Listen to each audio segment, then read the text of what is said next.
السلام علیکم دوستو، آج میں آپ کے لیے شمشیر بے نیام کی 9ویں ایپیسوڈ لے کے آیا ہوں۔ تو چلیے آئیے شروع کرتے ہیں۔ خالد، ابو سفیان نے پوچھا، تم نے محمد صلی اللہ علیہ وآلہ وسلم کی لاش نہیں دیکھی؟ نہیں، خالد نے جواب دیا، اور ابو سفیان کی طرف ذرا سا جھک کر پوچھا، کیا تمہیں یقین ہے کہ محمد صلی اللہ علیہ وآلہ وسلم قتل ہو چکا ہے؟ ہاں، ابو سفیان نے جواب دیا، وہ ہم سے بچ کر کہاں جا سکتا تھا؟ کیا تمہیں شک ہے؟ ہاں ابو سفیان، خالد نے جواب دیا، میں اس وقت تک شک میں رہتا ہوں جب تک کہ اپنی آنکھوں سے دیکھ نہ لوں۔ محمد صلی اللہ علیہ وآلہ وسلم اتنی آسانی سے قتل ہو جانے والا شخص نہیں۔ معلوم ہوتا ہے تم پر محمد صلی اللہ علیہ وآلہ وسلم کا طلیسم طاری ہے۔ ابو سفیان نے تکبر کے لہجے میں کہا، کیا محمد صلی اللہ علیہ وآلہ وسلم ہم میں سے نہیں تھا؟ کیا تم اسے نہیں جانتے تھے؟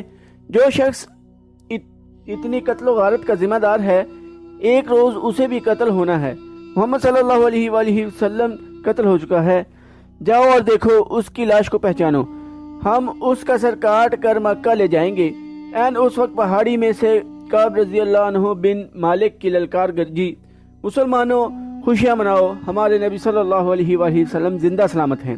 پھر یہ آواز رعد کی کڑک کی طرح گرجتی کڑکتی وادی اور میدان میں گھومتی پھرتی رہی۔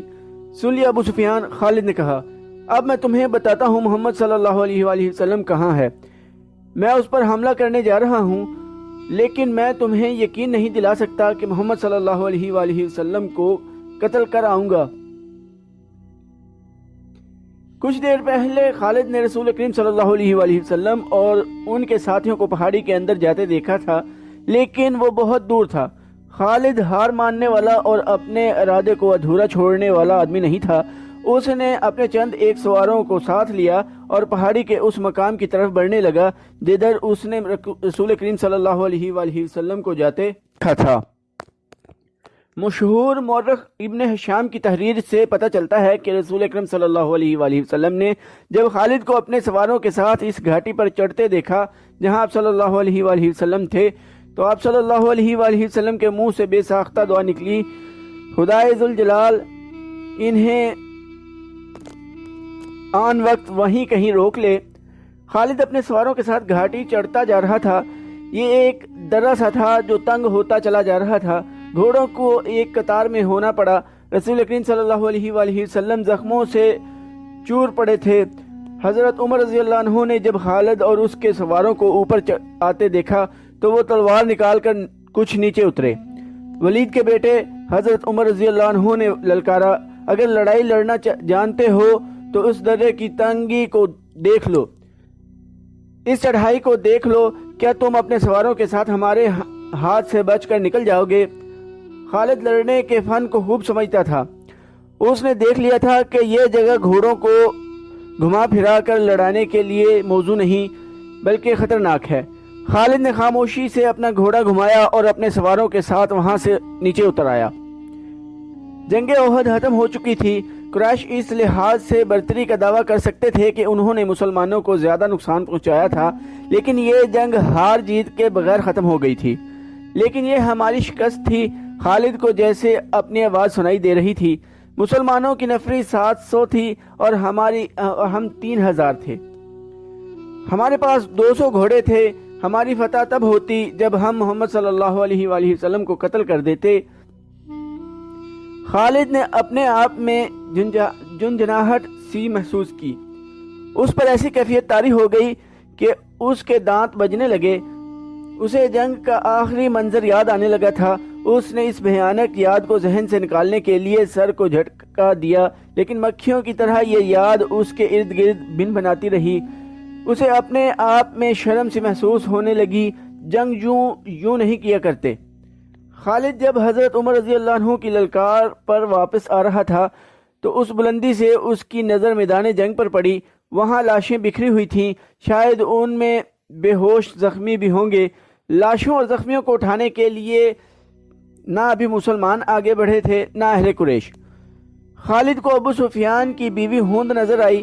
وہ ہاتھ میں خنجر لیے ہوئے دوڑی چلی آ رہی تھی۔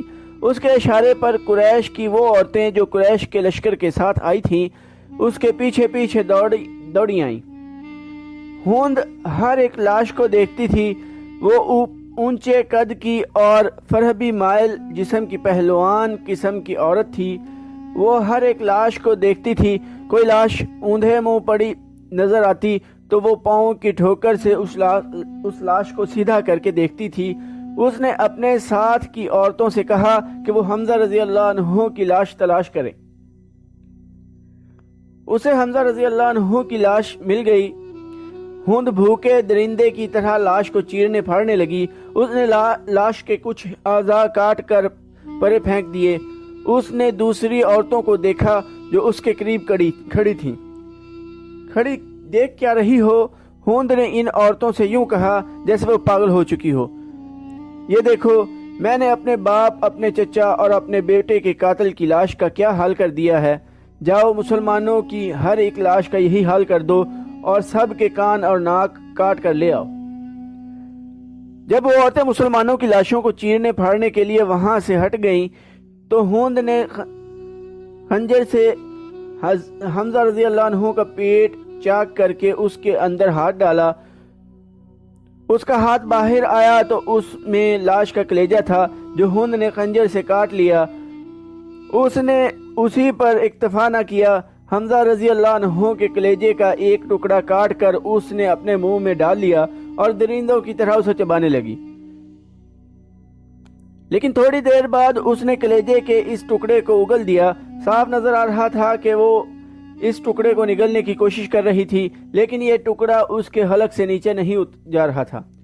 خالد کو دور ابو سفیان کھڑا نظر آیا۔ ہوند کی اس وحشیانہ حرکت نے خالد کا مزہ کرکرا کر دیا تھا۔ وہ جنگجو تھا، وہ صرف آمنے سامنے آ کر لڑنے والا آدمی تھا۔ اپنے دشمن کی لاشوں کے ساتھ یہ سلوک نہ صرف یہ کہ اسے پسند نہ آیا بلکہ اس نے نفرت کی نگاہ سے دیکھا۔ ابو سفیان کو دیکھ کر خالد نے اپنے گھوڑے کو ایڑ لگائی اور ابو سفیان کے پاس جا گھوڑا روکا۔ ابو سفیان، خالد نے غصے اور حقارت کے ملے جلے لہجے میں کہا، کیا تم اپنی بیوی اور ان عورتوں کی اس وحشیانہ حرکت کو پسند کر رہے ہو؟ ابو سفیان نے خالد کی طرف ایسی نگاہوں سے دیکھا جس میں بے بسی کی جھلک تھی اور صاف پتہ چلتا تھا کہ اسے لاشوں کے ساتھ اپنی بیوی کا یہ سلوک پسند نہیں۔ خاموش کیوں ہو ابو سفیان؟ تم ہوند کو جانتے ہو؟ خالد، ابو سفیان نے دبی سی زبان میں کہا، یہ عورت اس وقت پاگلوں سے بدتر ہے۔ اگر میں یا تم اسے روکنے کے لیے آگے بڑھے تو یہ خنجر سے ہمارے پیٹ بھی چاک کر دے گی۔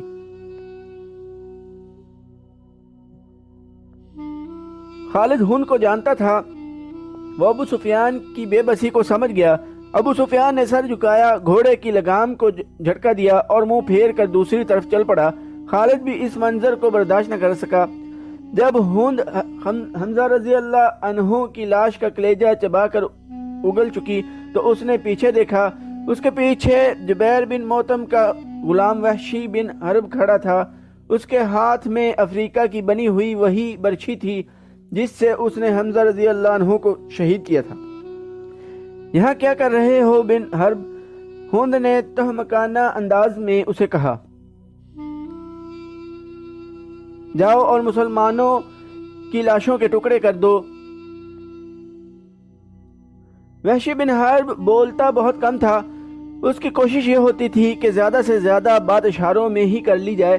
اس نے ہوند کا حکم ماننے کی بجائے اپنا ہاتھ ہوند کے آگے پھیلا دیا اور اس کی نظریں ہوند کے گلے میں لٹکتے ہوئے سونے کے ہار پر جم گئیں۔ ہوند کو اپنا وعدہ یاد آ گیا۔ اس نے وحشی سے کہا تھا کہ تم اب میرے باپ، چچا اور بیٹے کے قاتل کو قتل کر دو تو میں نے جتنے زیورات پہن رکھے ہیں وہ تمہارے ہوں گے۔ اب وحشی اپنا نام لینے آیا تھا۔ ہوند نے اپنے تمام زیورات اتار کر وحشی بن حرب کے پھیلے ہوئے ہاتھ پر رکھ دیے۔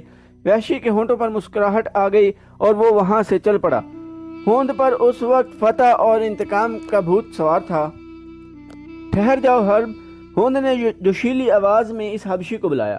وہ جب اس کے پاس آیا تو ہوند نے کہا، میں نے تمہیں کہا تھا کہ میرا کلیجہ ٹھنڈا کر دو تو تمہیں اپنے زیورات دوں گی، لیکن تم اس سے زیادہ انعام کے حقدار ہو۔ ہوند نے قریش کی عورتوں کی طرف اشارہ کیا اور کہا، تم جانتے ہو ان عورتوں میں کنیزیں کون کون ہیں؟ دیکھو، وہ جوان بھی ہیں، خوبصورت بھی۔ تمہیں جو کنیز اچھی لگتی ہے اسے لے جاؤ۔ وحشی بن حرب نے اپنی عادت کے مطابق خاموشی سے چند لمحے ہند کے چہرے پر نگاہیں گاڑی، لیکن اس کی نظریں کنیزوں کی طرف نہ گئیں۔ اس نے انکار میں سر ہلایا اور وہاں سے چلا گیا۔ کچھ دیر بعد میدان جنگ کی ہولناکی میں سے ہند کی آواز اور مترنم آواز سنائی دینے لگی۔ مورخ ابن ہشام کے مطابق اس نے ترنم سے جو نغمہ گایا اس کے الفاظ کچھ اس طرح تھے: ہم نے بدر کے مارکے کا حساب برابر کر لیا ہے، ایک خون ریز مارکے کے بدلے ہم نے ایک خون ریز مارکا لڑ لیا ہے۔ عتبہ کا غم میری برداشت سے باہر تھا۔ عتبہ میرا باپ تھا، مجھے چچا کا بھی غم تھا، اپنے بیٹے کا بھی غم تھا۔ اب میرا سینہ ٹھنڈا ہو گیا ہے، میں نے اپنی قسم پوری کر دی ہے۔ وحشی نے میرے دل کے درد کا مداوا کر دیا ہے، میں عمر بھر وحشی کی احسان مند رہوں گی، اس وقت تک جب تک میری ہڈیاں قبر کی مٹی میں مل کر مٹی نہیں ہو جاتی۔ ابو سفیان اس بھیانک منظر کو برداشت نہ کر سکا تھا، وہ پہلے ہی منہ پھیر کر جا چکا تھا۔ اس نے اپنے دو ساتھیوں سے کہا کہ اسے یقین نہیں آ رہا کہ رسول اللہ صلی اللہ علیہ وآلہ وسلم زندہ ہیں۔ خالد نے دور سے کہیں اور کو دیکھ کر سمجھ لیا ہوگا کہ وہ محمد صلی اللہ علیہ وآلہ وسلم ہے۔ کسی نے ابو سفیان سے کہا۔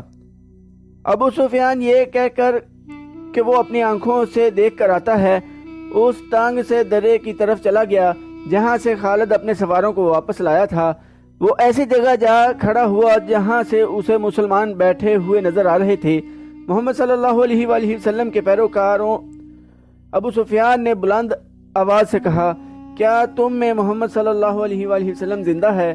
رسول کریم صلی اللہ علیہ وآلہ وسلم نے آواز سنی تو اپنے ارد گرد بیٹھے ہوئے مسلمانوں کو اشارہ کیا کہ وہ خاموش رہیں۔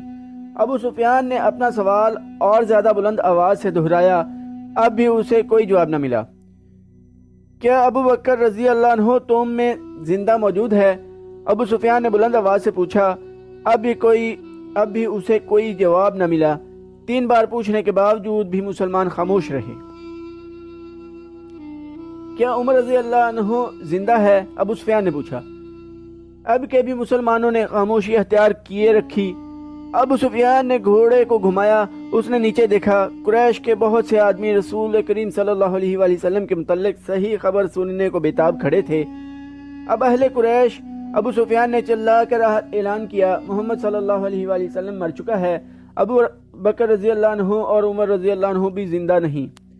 اب مسلمان تمہارے سائے سے بھی ڈریں گے، خوشیاں مناؤ، ناچو۔ اہل قریش ناچنے اور ہلڑ مچانے لگے، لیکن گرجتی ہوئی ایک آواز نے انہیں خاموش کر دیا۔ اسے خدا کے دشمن درے کی بلندی سے حضرت عمر رضی اللہ عنہ کی آواز گونجی، اتنا جھوٹ نہ بول، وہ تینوں زندہ ہیں جن کے نام لے کر تو انہیں مردہ کہہ رہا ہے۔ اپنے قبیلے کو دھوکہ مت دے، تجھے تیرے گناہوں کی سزا دینے کے لیے ہم سب زندہ ہیں۔ ابو سفیان نے تنزیہ کہہ لگایا اور بلند آواز سے بولا، ابن الخطاب، تیرا خدا تجھے ہم سے محفوظ رکھے، کیا تو اب بھی ہمیں سزا دینے کی بات کرتا ہے؟ کیا تو یقین سے کہتا ہے کہ محمد زندہ ہے؟ اللہ کی قسم، ہمارے نبی صلی اللہ علیہ وآلہ وسلم زندہ ہیں۔ حضرت عمر رضی اللہ عنہ بن الخطاب کی آواز جواب میں گرجی، اللہ کے رسول صلی اللہ علیہ وآلہ وسلم تمہارا ایک ایک لفظ سن رہے ہیں۔ عربوں میں یہ رواج تھا کہ ایک معرکہ ختم ہونے کے بعد دونوں فریقوں کے سردار یا سالار ایک دوسرے پر تانوں اور پھبتیوں کے تیر برسایا کرتے تھے۔ ابو سفیان اسی دستور کے مطابق دور کھڑا حضرت عمر رضی اللہ عنہ سے ہم کلام تھا۔ تم حبل اور عزا کی عظمت کو نہیں جانتے، ابو سفیان نے کہا۔ حضرت عمر رضی اللہ عنہ نے رسول اکرم صلی اللہ علیہ وآلہ وسلم کی طرف دیکھا۔ آپ صلی اللہ علیہ وآلہ وسلم اونچا بول نہیں سکتے تھے۔ آپ صلی اللہ علیہ وآلہ وسلم نے حضرت عمر رضی اللہ عنہ کو بتایا کہ وہ ابو سفیان کو کیا جواب دیں۔ او باطل کے پجاری، حضرت عمر رضی اللہ عنہ نے بلند آواز سے کہا، اللہ کی عظمت کو پہچان جو سب سے بڑا اور سب سے زیادہ طاقت والا ہے۔ ہمارے پاس حبل جیسا دیوتا اور عزا جیسی دیوی ہے۔ ابو سفیان نے کہا، کیا تمہارے پاس کوئی ایسا دیوتا اور دیوتی ہے؟ ہمارے پاس اللہ ہے۔ رسول اکرم صلی اللہ علیہ وآلہ وسلم نے حضرت عمر رضی اللہ عنہ کی زبان سے کہلوایا، جو حضرت عمر رضی اللہ عنہ نے بلند آواز سے کہا، تمہارا خدا کوئی نہیں۔ جنگ کا فیصلہ ہو چکا ہے۔ ابو سفیان نے کہا، تم نے بدر میں فتح پائی تھی، ہم نے اس پہاڑی کے دامن میں تم سے انتقام لے لیا ہے، اگلے سال ہم تمہیں بدر کے میدان میں ہی مقابلے کے لیے للکاریں گے۔ انشاءاللہ حضرت عمر رضی اللہ عنہ نے رسول اکرم صلی اللہ علیہ وآلہ وسلم کے الفاظ بلند آواز سے دہرائے، اب تمہارے ساتھ ہماری ملاقات بدر کے میدان میں ہی ہوگی۔ ابو سفیان نے گھوڑا موڑا، گھوڑا 2 قدم ہی چلا ہوگا کہ اس نے گھوڑے کو روک لیا۔ اے عمر رضی اللہ عنہ، ابو بکر رضی اللہ عنہ اور محمد صلی اللہ علیہ وآلہ وسلم، ابو سفیان نے اب کے ذرا ٹھہری ہوئی آواز میں کہا، تم جب میدان سے اپنی لاشیں اٹھاؤ گے تو تمہیں کچھ ایسی لاشیں بھی ملیں گی جن کے اعضاء کٹے ہوئے ہوں گے اور انہیں چیرا پہاڑا گیا ہوگا۔ خدا کی قسم، میں نے کسی کو ایسا کرنے کا حکم نہیں دیا تھا اور میں نے تمہاری لاشوں کے ساتھ یہ سلوک بالکل پسند نہیں کیا۔ اگر اس کا الزام مجھ پر عائد کرو گے تو میں اسے اپنی توہین سمجھوں گا۔ ابو سفیان نے گھوڑا موڑا اور گھوڑے کو ایڑ لگا دی۔ تو دوستو، آج کی ایپیسوڈ یہیں ختم کرتے ہیں، اس سے آگے کی سٹوری انشاءاللہ نیکسٹ ایپیسوڈ میں سنائیں گے۔ چینل کو سبسکرائب